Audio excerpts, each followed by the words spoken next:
Bueno, hola, queridos, queridas estudiantes de segundo año, ¿cómo están? Después de tanto tiempo sin vernos por videos y apenas este contacto por el Classroom. Primero que nada, quiero decirles feliz Día del Estudiante en este año tan particular. La verdad que se la están bancando un montón. Yo sé que es complejo, es difícil para ustedes, para nosotros, para la familia. Pero bueno, vieron, se habrán dado cuenta ya casi llegando a fin de año.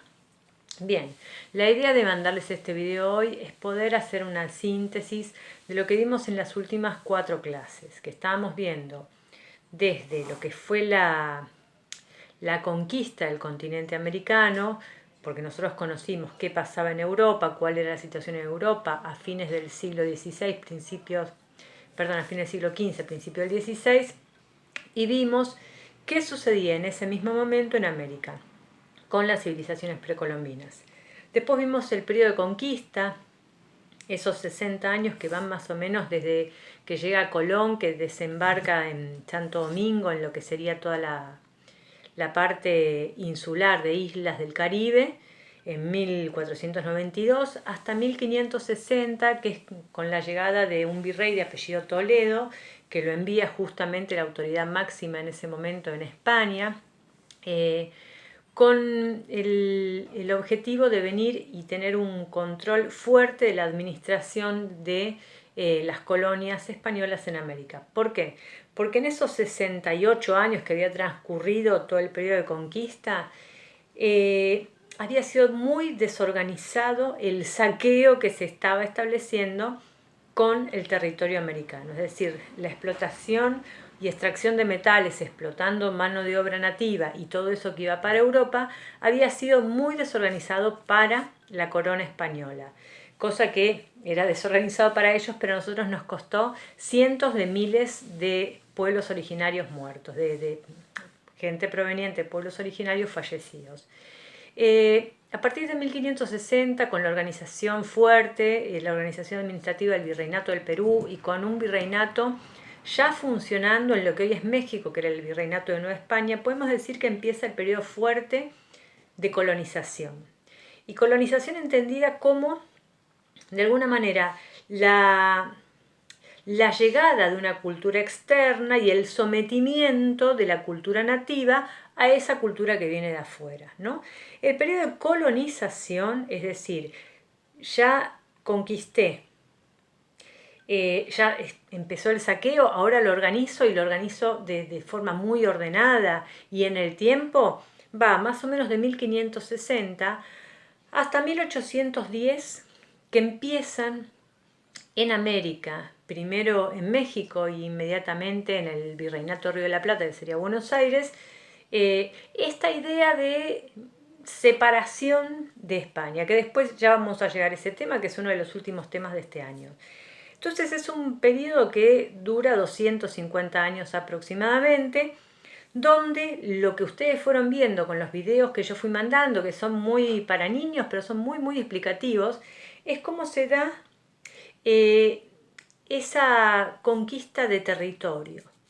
Dijimos que se organiza el gobierno, primero que hay instituciones que están en Europa, en España puntualmente, que es el Consejo de Indias y la Casa de Contratación, que son las autoridades españolas que residen en España, pero que gobiernan a las colonias. Y dijimos que en América tenemos la estructura de los virreinatos, el virrey como autoridad máxima porque representa al rey de España, y luego tenemos las audiencias, que son como los tribunales de justicia, ¿no? Bien, esa es la estructura de gobierno acá. Después tenemos cómo se conquista territorio. Y eso se hace en base a la fundación de ciudades con una estructura determinada, que vimos muy bien en el video explicativo, que tienen una forma como de un tablero de damas o de ajedrez, ¿no? Con una plaza en el medio, alrededor de la plaza tienen la iglesia, tienen el cabildo, que era donde residía la autoridad máxima, y después un centro comercial, donde se produce el intercambio o un mercado. Bien, esa es la forma de conquistar, de consolidar territorio. Y después hablamos de la estructura social, que si bien los que llegan son españoles, la mayoría nacidos en España, y se encuentran con los nativos, con los pueblos originarios. Pero aparte también llegan muchos africanos, que después van a ser afroamericanos, que vienen en virtud de ser esclavos, principalmente los portugueses, pero también lo traen acá los españoles, y hay un tráfico tremendo de personas, un espanto. Esa es la historia lamentable de nuestro continente.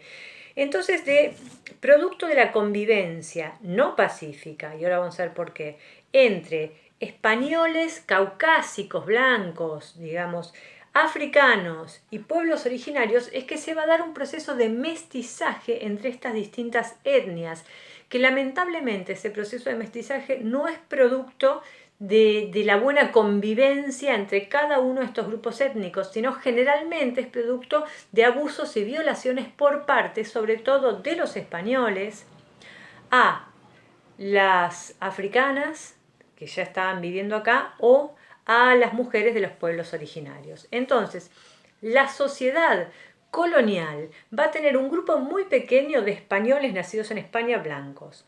Los hijos de esos españoles nacidos acá, pero producto de una unión entre dos españoles, van a ser españoles criollos, porque esto es España, pero al que nace en América se le dice criollo. Vamos a ver un pequeño porcentaje de lo que queda de pueblos originarios y un porcentaje menor de africanos. Pero en el medio, el grueso de la sociedad durante estos 250 años va a ser una sociedad mestiza. ¿Bien? Entonces, si pusiéramos esto en porcentajes, tenemos un 3% de españoles nacidos en España que residen acá.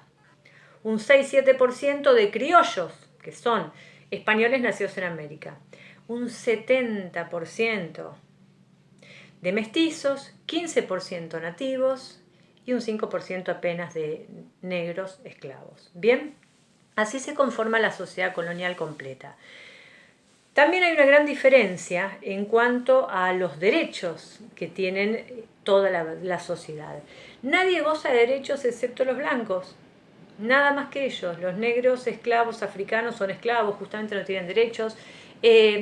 La mano de obra originaria, si bien no es esclava, tiene un sistema de trabajo conocido como mita, donde deben trabajar para quien sería su patrón, de alguna manera, que son los encomendadores o los encomenderos, y el resto, los pueblos originarios propiamente dicho, los mestizos, ninguno tiene derechos. Todos tienen obligaciones de tributar o de pagar, y los esclavos tienen, por ser su condición de esclavos, no son considerados sujetos ni personas ante la ley, son como una herramienta de trabajo, por eso no tienen ningún derecho. Sí tienen derechos los sectores blancos, europeos, nacidos en Europa o acá. Pero también hay una diferencia. Digamos, quien vive acá en las colonias pero ha nacido en España, tiene derecho incluso a ocupar todos los cargos de gobierno. Quienes son españoles nacidos en América, es decir, criollos, tienen todos los mismos derechos que los españoles, excepto a poder participar en los gobiernos. Y hay que retener esto muy fuertemente porque de acá, de esta quita de derechos a los sectores criollos, es que va a darse el proceso revolucionario que nosotros conocemos como la Revolución de Mayo. No es un proceso lineal, lleva un tiempo y demás, que ya lo vamos a ver, pero tengamos en cuenta esto, que no es que hay un sector que quiere la libertad de los pueblos originarios, de los esclavos africanos, en absoluto. Quieren participar en el gobierno. Después se va transformando la idea y piden la libertad de vientre, justamente en 1813, y libertad de vientres es para que todos los hijos de esclavos nacidos después de 1813 nacen libres. Que eso no significa que se vaya a abolir la esclavitud, sino que son libres los hijos de los esclavos. Los esclavos hasta ese momento siguen siendo esclavos. Pero bueno, tengamos en cuenta esto al hablar del proceso revolucionario que ya va a llegar dentro de poco. En 1760, es decir, 2 siglos después de la creación del Virreinato del Perú, se va a crear en el Río de la Plata el Virreinato Río de la Plata y el Virreinato de Nueva Granada, que va a ser lo que hoy es Venezuela y Colombia. Y es ahí, en esas reformas administrativas que se hacen, que la hace el rey Carlos III, de apellido Borbón, rey de España, y se las conoce como las reformas borbónicas, es que ahí dice que los criollos no tienen esos derechos. 1776, en realidad, es el año preciso en el que se crea el Virreinato Río de la Plata, y ahí empiezan los conflictos internos entre estos dos grupos. Probablemente hagamos un encuentro, una videollamada por Meet para que podamos cerrar esto y encarar la siguiente actividad que tiene que ver con conocer el proceso revolucionario en América junto con lo que está pasando en Europa, que va a ser la Revolución Francesa y la Revolución Industrial. Bueno, les dejo este video, les voy a dar una actividad en el class y ojalá podamos hacer una reunión Meet la semana que viene. Les mando un saludo.